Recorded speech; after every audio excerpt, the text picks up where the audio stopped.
कृष्णा। ओम नमो भगवते वासुदेवाय नमः। तो आज है और पुरुषोत्तम मास का 16वां दिन है। सोमवार है और तिथि है ज्येष्ठ मास, कृष्ण पक्ष प्रतिपदा। शाम लगभग 4:37 तक, उसके बाद द्वितीया तिथि हो जाएगा। वार सोमवार है और सूर्योदय होगा लगभग 5:44 पर, सूर्यास्त होगा 7:04 पर। आजकल राहु काल है सुबह 7:24 से लेके 9:04 पर। तो इस समय शुभ काम नहीं करना चाहिए। शुभ मुहूर्त है, अभिजीत मुहूर्त है 11:58 से 12:51 पर। ब्रह्म मुहूर्त है आज का 4:08 AM से लेकर 4:56 तक। अमृत काल है 9:14 से लेकर 11:02 तक। चंद्रमा वृश्चिक राशि में रहेगा। शाम लगभग 7:08 से बाद धनु राशि में प्रवेश करेगा। तो आज की कथा में पुरुषोत्तम महात्म्य, फिर भगवान श्री कृष्ण द्वारा श्रीमद् भगवत गीता में पुरुषोत्तम योग का 5 श्लोक और फिर श्रीमद् भागवत पुराण का पाठ। तो आइए चलते हैं पहले पुरुषोत्तम महात्म्य की कथा में। कृष्ण गोविंद हरे मुरारी, हे नाथ नारायण वासुदेव। श्री कृष्ण गोविंद हरे मुरारी, हे नाथ नारायण वासुदेव। राधे राधे दोस्तों, मैं आपको आज पुरुषोत्तम मास के 16वें अध्याय की कथा सुनाने जा रही हूँ। प्रेम से बोलिए पुरुषोत्तम भगवान की जय। वाल्मीकि जी कहने लगे, इस प्रकार अनुपम वर देकर दोनों स्त्री पुरुषों को देखते देखते भगवान गरुड़ पर चढ़ सवार होकर अपने स्थान को चले गए। कुछ काल व्यतीत होने पर गौतमी को पुत्र प्राप्त होता है और सुदेव ने पुत्र के उत्पन्न होने पर अति प्रशंसा के साथ श्रेष्ठ ब्राह्मणों को बुलाकर जाति कर्म किया और स्नान कर ब्राह्मणों को बहुत सा धन दिया। पिता के मनोरथ के साथ माता के मन को आनंद देने वाला यह पुत्र शुक्ल पक्ष के चंद्रमा के समान बढ़ने लगा। तब पिता ने पुत्र का यज्ञोपवीत संस्कार कराकर गायत्री मंत्र का से दीक्षित किया और पुत्र ब्रह्मचर्य व्रत का पालन करने लगा। वाल्मीकि ऋषि कहने लगे, एक समय करोड़ों सूर्य के समान कांति वाले देवल ऋषि वहां पर आए। उनको देखकर सुदेव ने उनके लिए आसन बिछाया। उस आसन पर देवल मुनि बैठकर बोले, सुदेव, सब लक्षणों से युक्त यह तुम्हारा पुत्र महाभाग्य का समुद्र है, परंतु इसमें एक ही महादोष है जिससे इसके सब गुण व्यर्थ हो जाते हैं। सुदेव, तेरा यह पुत्र 12वें वर्ष में जल में डूब कर मर जाएगा, जिससे तुम मन में भी नहीं सोच सकता। अतः वो जो होगा वो होकर ही रहेगा, इसमें कोई संशय नहीं है। इसका कोई उपाय भी नहीं है। वाल्मीकि ऋषि कहने लगे। देवल ऋषि के वचन सुनकर सुदेव पृथ्वी पर गिर पड़े और देवल मुनि इतना कहकर ब्रह्मलोक को चले गए। और सुदेव देवल मुनि के वचनों को स्मरण कर बहुत काल तक विलाप करते रहे। फिर गौतमी को पुत्र को गोदी में लेकर प्रेम से मुख चूमकर अपने पति से बोली, हे द्विजराज, होने वाली वस्तु से भय नहीं करना चाहिए। जो होना है वो तो होकर ही रहेगा और जो नहीं होने वाला है वह कभी नहीं होगा। इसलिए हे नाथ, उठो और सब शरणागत जीवों के रक्षक निवारण पद को ऐसे व सनातन हरि को भजिए। वाल्मीकि जी ऋषि कहने लगे, इस प्रकार सुदेव ब्राह्मण अपनी स्त्री के वचन सुनकर शतगुण को प्राप्त हुआ और हृदय में भगवान हरि के चरण कमल को धारण कर अपने पुत्र से उत्पन्न दुख को तत्काल त्याग दिया। वहीं पर 16वें अध्याय की अब कथा समाप्त होती है। तो एक बार नारद जी के पूछने पर भगवान श्री कृष्ण जी कहते हैं, नारद, मैं उस भक्त को सबसे अधिक प्रसन्न होता हूँ जो मेरे भक्त मेरे अवतार की कथा की महिमा सुनाते हैं। उस भक्त को दान या तीर्थ स्थान की कथा की क्या जरूरत। उस भक्ति के श्रवण मात्र से मैं उस पर परम कृपा करता हूँ। उस भक्त की सभी मनोकामनाएं पूर्ण करता हूँ और अंत में यह भक्त मेरे परम धाम को मेरे साथ निवास करता है। इन्हीं परम पवित्र भगवान विष्णु को आज हम सुनेंगे। अवतार। एक बार ब्रह्मा जी सो गए तो उस समय उनके मुख से निकले हुए वेदों को गुरुदैत्य चुरा ले गया। उन वेदों का बहुत समय से लेना चाहता था। विष्णु भगवान ने यह सब देखा। उन्होंने सोचा कि मेरे पास बहुत कम समय है, अतः शीघ्र ही इस युग का समाप्त होकर दूसरे युग के आरंभ होने का समय आ गया है। भगवान विष्णु ने चारों ओर देखा। जब उनकी दृष्टि पृथ्वी पर पड़ी तो उन्होंने देखा राजा सत्यव्रत नदी में स्नान कर रहे हैं और हाथ में पानी लेकर प्रार्थना कर रहे हैं। उसे समय विष्णु भगवान ने तय किया कि वह मछली के रूप में अवतार लेंगे। राजा सत्यव्रत ने फिर से हाथ में पानी लिया और पानी के साथ उनके हाथ में एक छोटी सी मछली आ गई। उन्होंने सोचा कि तुरंत ही इस मछली को वापस पानी में डाल देना चाहिए, अन्यथा मर जाएगी। जैसे ही राजा मछली को पानी में डालने को तैयार हुए, मछली बोली, पानी में बड़े बड़े जीव जंतु मुझे खा जाएंगे, कृपया करके मुझे अपने घर पर ले चलिए। राजा सत्यव्रत मछली को बोलना सुनकर बहुत हैरान हुए। उन्होंने उसको घर ले जाने के लिए निश्चय किया और मछली को अपने मंडल में डाल दिया। जब वह घर पहुँचे तो उन्होंने पाया मछली बड़ी हो गई। उन्होंने उसको एक बड़े बर्तन में डाल दिया। वह मछली लगातार बड़ी होती जा रही थी, इसलिए राजा ने उसको तालाब में डाल दिया। मछली का बढ़ना नहीं रुका। तब राजा ने सोचा कि साधारण मछली नहीं हो सकती, यह भगवान का ही रूप होगी। अतः राजा ने पूछा, भगवान आपने किस कारण से रूप धारण किया है? भगवान ने उत्तर दिया, आज से 7वें दिन सारी पृथ्वी, समुद्र और तालाबों में पानी भर जाएगा। चारों ओर पानी ही हो रहेगा, प्रलय आ जाएगी, लेकिन तुम बच जाओगे। मेरी प्रेरणा से तुम्हारे पास एक बड़ी नाव आएगी, उसमें तुम सप्त ऋषियों को, वासुकी नाग के कुछ जानवरों और चिड़ियों को लेकर। इतना कहकर मछली पानी मत्स्य भगवान समुद्र में चले गए। वहाँ जाकर उन्होंने हैग राक्षस को खोजा और उसे मारकर उससे वेद छीन कर ब्रह्मा जी को दे दिया। 7 दिन के बाद ऋषियों ने देखा है कि नाव उनकी ओर आ रही है। तब वह सब नाव में चढ़ गए। फिर उन्होंने देखा कि बहुत बड़ी मछली उनकी ओर आ रही है, जिसके सिर पर एक सिंह भी है। मछली ने कहा, वासुकी नाग को मेरे सिंह में बांध दो और मैं तुम तो दूसरे युग में ले जाऊंगा। इस प्रकार मत्स्य अवतार समाप्त हुआ। लोगों ने दूसरे युग में प्रवेश किया, जो कहते हैं कि श्रद्धालु अधिक मास के इस दिव्य अध्याय का श्रद्धा भक्ति और निर्मल भाव से श्रवण करता है, उस पर भगवान पुरुषोत्तम की विशेष कृपा बनी रहती है। उसके पूर्व जन्म के सभी संचित पाप नष्ट हो जाते हैं। जीवन में अनेक कष्ट स्वतः ही दूर हो जाते हैं।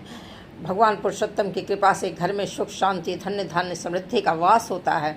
परिवार में प्रेम और आह्लाद बना रहता है तथा रोग भय चिंता अशांति दूर हो जाती है। भक्त को यज्ञ गुरु संतों को सत्संग का लाभ होता है, जिसके उसके जीवन में ज्ञान और भक्ति का प्रकाश फैलता है। जो व्यक्ति श्रद्धा से इन कथाओं का श्रवण करता है, उसे अकाल मृत्यु का भय नहीं रहता। भगवान उसकी रक्षा करते हैं। मन में वैराग्य, समृद्धि और प्रभु चरण में अटूट प्रेम भाव उत्पन्न होता है। तुलसी दान, जप, व्रत और कथा श्रवण करने के पुण्य से भक्त को समस्त मनोरथ पूर्ण होते हैं तथा अंत समय में भगवान पुरुषोत्तम अपने धाम में स्थान प्रदान करते हैं। जो भक्त इस अधिक मास में कथा का व्रत, जप, दान और भक्ति करता है, उसका जीवन पवित्र, मंगलमय और सफल हो जाता है। प्रेम से बोलिए पुरुषोत्तम भगवान की जय। हर हर गंगे। पुरुषोत्तम योग की श्लोक संख्या 16। द्वाविमो पुरुषो लोके क्षर च अक्षर एव च क्षर सर्वाणि भूतानि कूटस्थो अक्षर उच्यते। यानी कि जीव 2 प्रकार के हैं, अच्युत तथा अच्युत। भौतिक जगत में प्रत्येक जीव च्युत क्षर होता है और आध्यात्मिक जगत में प्रत्येक जीव अच्युत यानी अमर कहलाता है। जैसा कि पहले भी बताया जा चुका है, भगवान ने अपने व्यासदेव अवतार में ब्रह्मसूत्र का संकलन किया। भगवान ने यहाँ पर वेदांत सूत्र के विषय का सार संक्षेप दिया। उनका कहना है कि जीव जिनकी संख्या अनंत है, 2 श्रेणियों में विभाजित किए जा सकते हैं, अच्युत क्षर और अच्युत अक्षर। जीव भगवान के सनातन अंश है। जब उनका संसर्ग भौतिक जगत से होता है तो वे जीवभूत कहलाते हैं। यहाँ पर क्षर सर्वाणि भूतानि पद प्रयुक्त हुआ है, जिसका अर्थ है जीव अच्युत है। लेकिन जो जीव परमेश्वर से एकत्व स्थापित कर लेते हैं, वे अच्युत कहलाते हैं। एकत्व का अर्थ है यह नहीं है उनकी अपनी निजी सत्ता नहीं है, लेकिन यह कि दोनों में भिन्नता नहीं, वे सब सृजन के प्रयोजन को मानते हैं। निसंदेह आध्यात्मिक जगत में सृजन जैसी कोई वस्तु नहीं है, लेकिन चूंकि जैसा कि वेदांत सूत्र में कहा गया है, भगवान समस्त उद्भवों के स्रोत हैं, अतः यहाँ पर इस विचारधारा की व्याख्या की गई है। भगवान श्री कृष्ण के कथनानुसार जीवों की भी दो श्रेणियां हैं। वेदों में इसके प्रमाण मिलते हैं, अतः इसमें संदेह करने का प्रश्न ही नहीं उठता।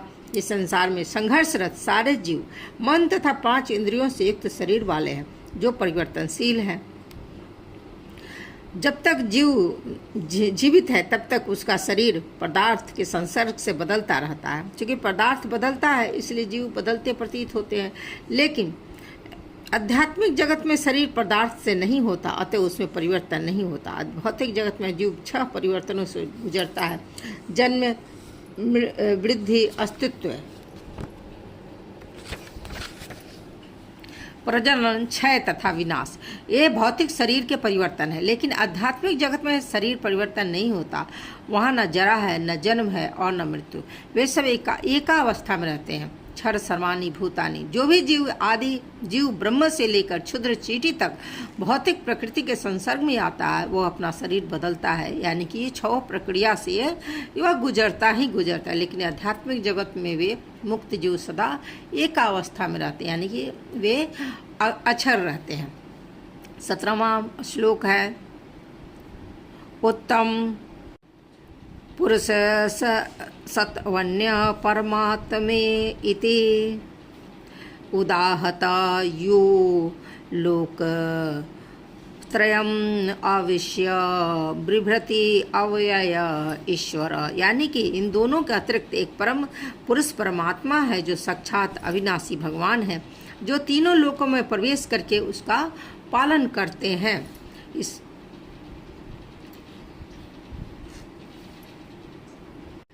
और 18वां श्लोक है: यस्मात् क्षरम अतीत अहम अक्षरात् अपि उत्तम अतः अस्मिन् लोके वेदे च प्रथित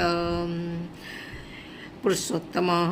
यानी कि चूंकि मैं क्षर तथा अक्षर दोनों से पर हूँ, भगवान कहते हैं, और चूंकि मैं सर्वश्रेष्ठ हूँ, अतः मैं इस जगत में तथा वेदों में परम पुरुष के रूप में विख्यात हूँ। तात्पर्य है भगवान श्री कृष्ण से बढ़कर कोई नहीं है, न ही तो वह बद्ध जीव न मुक्त जीव, अतः वो पुरुषोत्तम है। अभी स्पष्ट हो चुका है कि जीव तथा भगवान व्यष्टि हैं। अंतर इतना है, जीव चाहे बद्ध अवस्था में रहे या मुक्त अवस्था में, वह शक्ति में भगवान की अकल्पनीय शक्तियों से बढ़कर नहीं हो सकता। यह सोचना ही गलत है कि भगवान तथा जीव समान स्तर पर हैं या सब प्रकार से एक समान है। इनके व्यक्तित्व में सदैव श्रेष्ठता तथा निम्नता बनी रहती है। उत्तम शब्द अत्यंत सार्थक है, भगवान से बढ़कर कोई नहीं है। 19वां श्लोक है: यो माम एवं असंबूढ़ो जानति पुरुषो उत्तमं स सर्वविद्वित भजति मां सर्वभावेन भारत।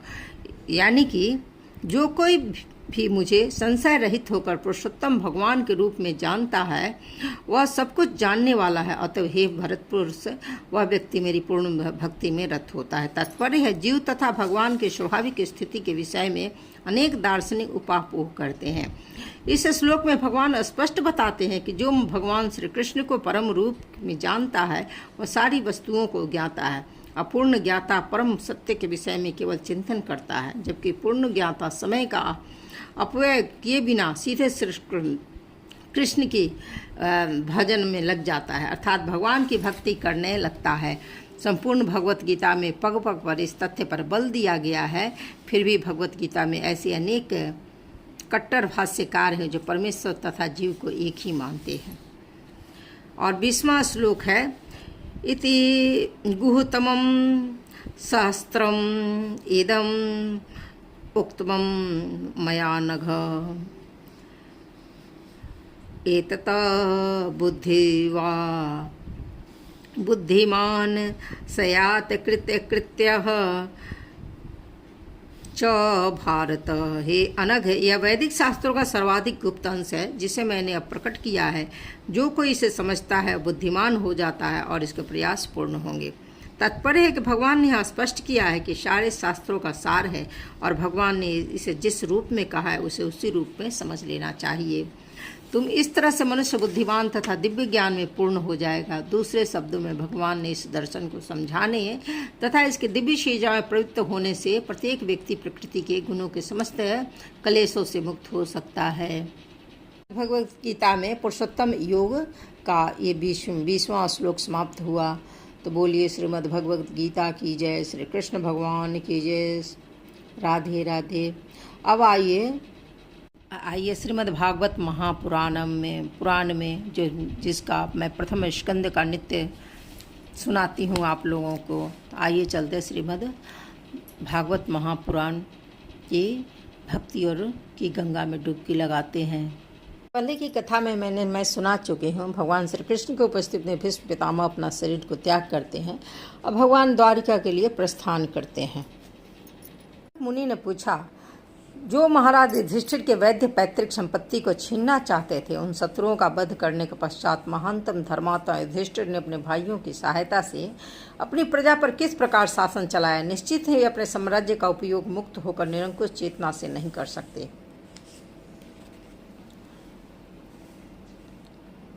श्री सुत गोस्वामी ने कहा, विश्व के पालनकर्ता भगवान श्री कृष्ण महाराज युधिष्ठिर को उनके साम्राज्य में पुनः स्थापित करके एवं बांस से लगने वाली दानवाग्नि की तरफ क्रोध की अग्नि से विनष्ट हुए कुरुवंश को पुनर्जीवित करके अत्यंत प्रसन्न हुए।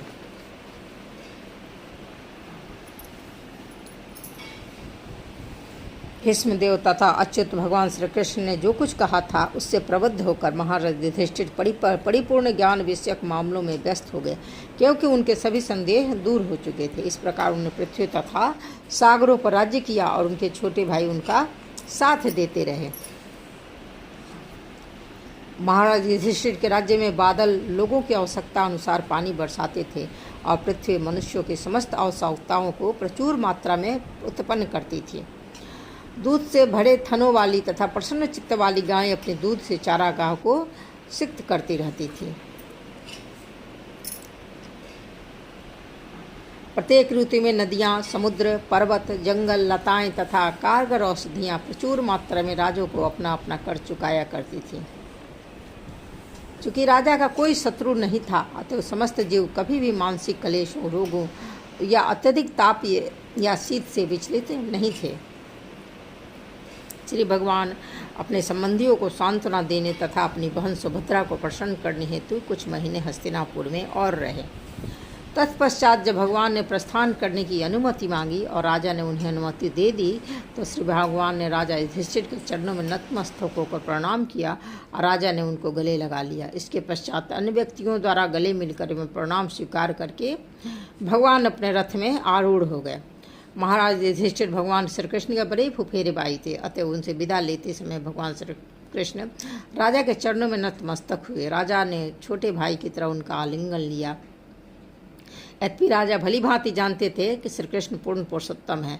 भगवान को प्रसन्नता होती है जब उनका कोई भक्त उन्हें प्रेम से अपने से छोटा समझता है। श्री भगवान से बढ़कर या उनके तुल्य अन्य कोई भी नहीं है, तो भी वे अपने भक्तों द्वारा छोटा समझाने पर प्रसन्न होते हैं। वे सब भक्त श्री भगवान के दिव्य लीलाएं हैं। तत्पश्चात भीम तथा अर्जुन श्री भगवान से गले मिले, क्योंकि समव्यक्त थे, लेकिन नकुल और सहदेव उन्होंने प्रणाम किया क्योंकि वो उनसे छोटे थे। उस समय सुभद्रा, द्रौपदी, कुंती, उत्तरा, गांधारी, भगवान महाराज धृतराष्ट्र, कृपाचार्य, नकुल, सहदेव, भीमसेन, धौम्य और सत्यवती सभी वहाँ मूर्छित से हो गए, क्योंकि भगवान श्री कृष्ण का वियोग सह पाना उन सबके लिए असंभव था। भगवान श्री कृष्ण जीवों के लिए, विशेष रूप से भक्तों के लिए इतने आकर्षक हैं कि उनका वियोग असह्य हो जाता है। ऐसे वियोग की अनुभूति का वर्णन ही नहीं किया जा सकता। उनका अनुमान केवल भक्त ही लगा सकता है। वृंदावन तथा सीधे साधे ग्रामीण ग्वालाएं, बालिकाओं, स्त्रियों तथा अन्य व्यक्तियों से भगवान श्री कृष्ण का वियोग सबको आजीवन आघात पहुंचाता रहा। और अत्यंत प्रिय गोपी राधा रानी का वियोग तो वर्णनीय है। वे एक बार सूर्य ग्रहण के समय कुरुक्षेत्र में मिले और उन्हें जैसी अनुभूति हुई वह हृदय विदारक है। निसंदेह श्री भगवान के दिव्य भक्तों में गुणों में अंतर है, लेकिन उन्हें साक्षात या अन्य किसी प्रकार से कभी श्री भगवान का सानिध्य प्राप्त किया है। उन्हें क्षण भर के लिए भी नहीं छोड़ सकते। शुद्ध भक्त की यही मनोवृत्ति होती है। बुद्धिमान जिसने शुद्ध भक्तों को संगति से परमेश्वर को समझ लिया है और जो भौतिक को संगति से मुक्त हो चुका है, वह श्री भगवान के यश को सुनने से न चुकेगा नहीं। उसने चाहे इसके विषय में एक ही बार क्यों न सुना हो, तो भला पांडव उनके वियोग को कैसे सह पाते, क्योंकि वे उनसे घनिष्ठतापूर्वक संबंधित थे। वे उन्हें साक्षात अपने समक्ष देखते थे, उनका स्पर्श करते थे, उनसे बातें करते थे और उन्हीं के पास सोते, उठते, बैठते तथा भोजन करते थे। कहा जाता है कि भगवान श्री हरि का दिव्य रूप इतना आकर्षक है, जो भी आत्म साक्षात्कार द्वारा अपने आप में संतुष्ट है और वास्तव में संपूर्ण भाव बंधनों से मुक्त हो चुके हैं, वे भी श्री भगवान के भक्त बन जाते हैं। ऐसी परिस्थिति में भली भांति समझा जा सकता है पांडवों की स्थिति क्या हुई होगी, क्योंकि भगवान तो उनके नित्य संगी थे। वे भगवान श्री कृष्ण के वियोग की कल्पना भी नहीं कर सकते थे, क्योंकि निरंतर व्यक्तिगत संपर्क के कारण उनका आकर्षण अत्यधिक प्रगाढ़ था। उन सबके हृदय उनके आकर्षण रूपी पात्र में द्रवित हो रहे थे। वे उन्हें अपलक नेत्रों से देख रहे थे, व्यग्रता से इधर उधर टहल रहे थे, मचल रहे थे। भगवान श्री कृष्ण स्वाभाविक रूप से सभी जीवों के लिए बहुत ही आकर्षक हैं। सगी संबंधी स्त्रियां जिनके नेत्रों से भगवान श्री कृष्ण के लिए उत्कंठावश अश्रुधारा उमड़ रही थी, महल के बाहर आ गईं। वे बड़ी मुश्किल से अपने आंसू रोक पाईं। उन्हें भय था कि प्रस्थान के अवसर पर आंसुओं से अवशगुन हो जाता है। हस्तिनापुर के राजमहल में सैकड़ों महिलाएं थीं। वे सभी भगवान श्री कृष्ण के प्रति स्नेहमयी थीं। वे सभी उनकी रिश्तेदार भी थीं। जब उन्होंने देखा भगवान श्री कृष्ण अपने घर जाने हेतु महल से निकल रहे हैं, तो उनके लिए अत्यंत व्याकुल हो उठी। जैसा स्वाभाविक था, उनके अश्रु लुढ़क कर कोप आने लगे। उस समय उन्होंने सोचा, इस समय उनके अश्रु भगवान श्री कृष्ण के लिए मंगल सूचक हो सकते हैं। अतः उन्होंने अपने आंसुओं को रोकना चाहा। ऐसा कर पाना उनके लिए बहुत कठिन था। हस्तिनापुर के राजमहल से श्री भगवान के प्रस्थान के समय उनके सम्मान में विभिन्न प्रकार के ढोल, मृदंग, ढोल, नगाड़े, घुंगड़ी तथा वृद्धोदम्बे, इस प्रकार विभिन्न प्रकार के बंसियां, वीणा, गोमुख और भेरियां एक साथ बज उठे। श्री भगवान को देखने को प्रेममयी इच्छा से कुरुओं की राजवंशी स्त्रियां राजमहल की छत पर चढ़ गईं और स्नेह तथा लज्जा से युक्त हंसती हुई श्री भगवान पर पुष्पों की वर्षा करने लगी। उस समय महान योद्धा तथा निंद्रा को जीतने वाले अर्जुन ने, जो परम प्रिय श्री भगवान के घनिष्ठ मित्र थे, एक छाता ले लिया जिसका हत्था रत्नों का था, जिसे मोतियों का झालर लगा हुआ था। उर्धव तथा सत्य के अलंकृत पंखों से श्री भगवान पर पंखा झलने लगे। मधु के स्वामी भगवान श्री कृष्ण ने बिखरे हुए पुष्पों पर आसीन होकर उन्हें मार्ग पर चलने हेतु आदेश दिया। जहाँ तहाँ सुनाई पड़ रहा था, श्री भगवान श्री कृष्ण को दिए गए आशीर्वाद न तो उनके उपयुक्त है न अनुपयुक्त, क्योंकि वे सब उन परम पुरुष के लिए थे जो उस समय मनुष्य की भूमिका निभा रहे थे।